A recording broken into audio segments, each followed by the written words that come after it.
তো আমি আজ কি নিয়ে কথা বলবো নিশ্চয় আপনারা থাম্বনেল দেখে বুঝতে পেরেছেন।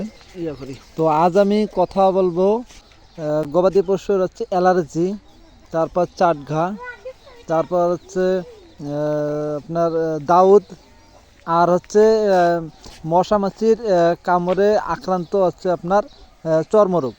তো কোন রোগে আক্রান্ত করেছে গরুটি, এই বিষয় নিয়ে আজ আমি আপনাদেরকে বিস্তারিত কথা বলবো। দাউদ অ্যালার্জি অথবা চাটঘায় এই গরুটি আক্রান্ত না। এই গরুটি আক্রান্ত হচ্ছে মশা মাছির কামড়ের কারণে চামড়াগুলো এরকম হয়েছে।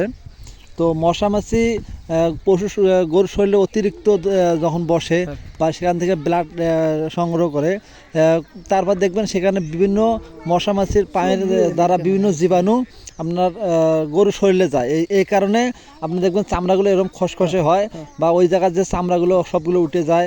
অনেক ক্ষেত্রে দেখা যায় মশা মাছি এক জায়গায় কামড়াইতে কামড়াইতে দেখবেন ওই জায়গাটা ঘা বের করে ফেলায়। তারপর হচ্ছে দেখবেন মশা মাছি পড়ার কারণে গরু অতিরিক্ত চাটলে ওখানে সেখানে ঘা সৃষ্টি হয়। তো এইগুলো কিন্তু আপনার চর্মরোগে অন্যান্য রোগে আক্রান্ত না, অ্যালার্জিতে আক্রান্ত না। তারপর হচ্ছে আপনার দাউদ রোগ হয়নি, এটাকে চাট ঘাও হয়নি।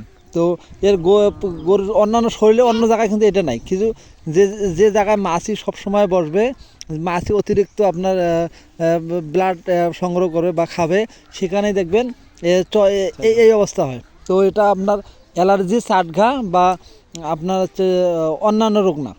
তো যাই হোক, তো আমরা গরুর শরীরে এরকম দেখলেই আমরা ডাক্তার ডেকে আপনার অ্যালার্জির চিকিৎসা করাই। আসলে অ্যালার্জির এটা সমস্যা না, এই সমস্যা হচ্ছে মশা মাছির কামড়ের কারণে এরকম হয়েছে।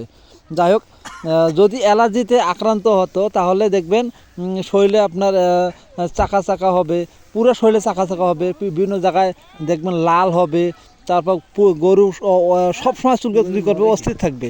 তো তারপর দেখবেন যদি আপনার শুধু মশা মাছির কামড়ে হয় তাহলে গরু কিন্তু সবসময় চাটাচাটি করবে না। যখন মশা মাছি কামড়াবে তখনই শুধু পরে পরে চাটে। আর অ্যালার্জি হলে এখন গরু সবসময় চাটাচাটি করবে। আর চাটগা হলে দেখবেন আপনার চাটকে ধরবে, আপনার এরকম হবে না। শরীরে বিভিন্ন জায়গায় একটু একটু পয়সা মতো করে চাটকে চাটকে চাটকে দেখবেন, তাহলে বুঝবেন এটা চাটগা আক্রান্ত হয়েছে। যাই হোক, চিকিৎসা কিন্তু আপনার এটা যেহেতু চর্মরোগ, আপনার চাটগাঁও হচ্ছে চর্মরোগ, আর অ্যালার্জি হচ্ছে চর্মরোগ, দাউদ হচ্ছে চর্মরোগ, আর আপনার মশা মাছির কামড়ে যে আপনার এরকম হয়েছে এটাও কিন্তু এক ধরনের চর্মরোগ। তো চামড়ার মধ্যে যেসব রোগ হবে সবগুলোকে চর্মরোগ বলা হয়। আর এদের চিকিৎসা কিন্তু সব প্রায় একই রকম। তো আপনার যেহেতু চামড়া আক্রমণ করেছে এই জন্য একে ইঞ্জেকশন করতে হবে। তো প্রথমে একে ইঞ্জেকশন করবো হচ্ছে আমি অ্যান্টিহিস্টামিন হচ্ছে আপনার ফেনাডিল। তো অনেকে হয়তো বা বলেন যে ভাই আমি সব ভিডিওতে বা সব গরুর চিকিৎসা করার সময় আমি ফেনাডিলটা বেশি ব্যবহার করি বা একই ইঞ্জেকশন বেশি ব্যবহার করি। আসলে বিষয়টা এরকম না। আমাদের অ্যান্টিহিস্টামিন যে ওষুধগুলো আছে এর মধ্যে আপনার সবচেয়ে ভালো আপনার অ্যান্টিহিস্টামিন হচ্ছে ফেনাডিল। এটা হলো ডাইফেনা হাইড্রোক্লোরাইড হাইড্রোমিন। তো অন্যান্য যে অ্যান্টিহিস্টামিন আছে তার চেয়ে আপনার পাওয়ারফুল, শক্তিশালী এবং কার্যকারিতা বেশি। এ কারণে আমি এই ইঞ্জেকশনটি সবসময় ব্যবহার করি। যাই হোক, আপনারা যদি আপনার ফেনাডিল না অন্যরা ব্যবহার করতে পারবেন, তবে এই গ্রুপ অনুযায়ী ব্যবহার করবেন। ডাইফেনা হাইড্রোক্লোরাইড হাইড্রোমিন এটা সব মাংসের মধ্যে ব্যবহার করবেন।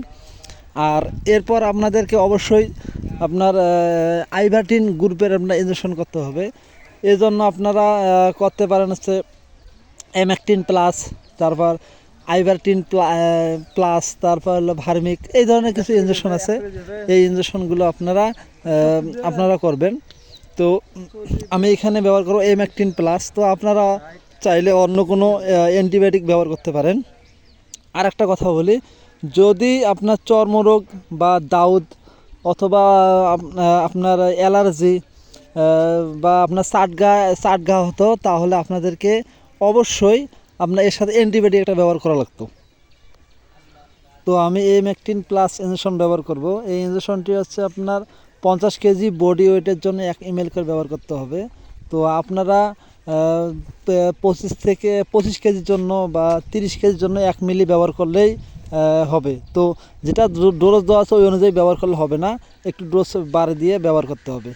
আপনার ডাবল দিলে অবশ্যই সমস্যা হবে না। তো এমেকটিন প্লাসটা আপনার যেটা নিয়ম আছে নিয়মসে একটু বেশি দিতে হবে। তো যেহেতু এই গরুটা আপনার অতিরিক্ত আপনার মশা মাছির আক্রমণের কারণে বা মশা মাছি অতিরিক্ত আপনার ব্লাড খাওয়ার কারণে চর্মরোগটা হয়েছে, তো এই জন্য আপনার অবশ্যই একটি জিঙ্ক সিরাপ খাওয়াবেন। জিঙ্ক সিরাপ অবশ্যই একটা মানসম্মত জিঙ্ক সিরাপ খাওয়াতে হবে, তাহলে আপনার চামড়ার কাছের যে আপনার পশমগুলো সব উঠে গিয়েছে এই পশমগুলো সম্পূর্ণ নতুন করে গজাবে। আর হচ্ছে আপনার চামড়ার মধ্যে যে আপনার ক্ষতগুলো হয়েছে বা চামড়ার মধ্যে যে আপনার সাদা সাদা হয়েছে বা চামড়া খসখসে হয়েছে খসখসেটা কেটে যাবে। এজন্য আপনাদেরকে অবশ্যই একটি মানসম্মত জিনিস খাওয়াইতে হবে। তো ধন্যবাদ, ভালো থাকবেন, সুস্থ থাকবেন।